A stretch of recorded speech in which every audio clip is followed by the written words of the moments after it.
ధర్మశాస్త్ర పద్ధతి చొప్పున మానవుడు పాపం చేసినప్పుడు దానికి పరిహారంగా ఒక గొర్రెను, లేక కోడిను, దూడను, మేకను, పొట్టేలను, దేవతలను తీసుకొచ్చి పాప పరిహారార్థ బలిగా అర్పించి నేను చేసిన పాపం నుండి విముక్తుడిని అయ్యాను అనుకుని వెళ్ళిన తర్వాత మరలా ఏదో ఒక పాపము చేస్తూ ఉన్నాడు.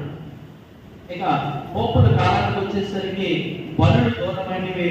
పోపులు చెప్పేది ఏంటంటే ఈ లేఖన వాక్యాలు, ఈ ప్రవచన వాక్యాలు మీరు కొని మీరు దగ్గర పెట్టుకుంటే కనుక మీరు వెచ్చించిన వెలను బట్టి మీరు విడుదల పొందిన వ్యక్తులుగా ఉంటారు అని చెప్పి మనుషులు దాన్ని నమ్మి కొనుక్కుంటున్న విధానాన్ని చూసి చనిపోయిన వారికి కూడా పాపపరిహార పత్రాలు అమ్మేవారు. చనిపోయిన వారు కూడా మళ్ళా ప్రభుత్వం నేర్పినప్పుడు స్వర్గంలోకి వెళ్ళాలంటే వారి నిమిత్తం ధనం వెచ్చించి ఈ పత్రాలు కొనుక్కుంటారు. అది జరుగుతుందా?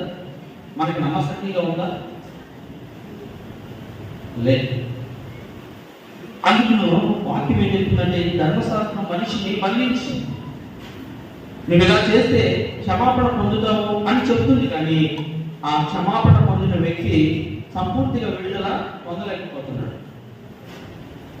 అంటే ఏమనుకుంటున్నాడంటే నేను ఏ పాపం చేసినా పర్లేదు, దానికి క్షమాపణ అనేది లేదా ఒక నెల అనేది ఉంది.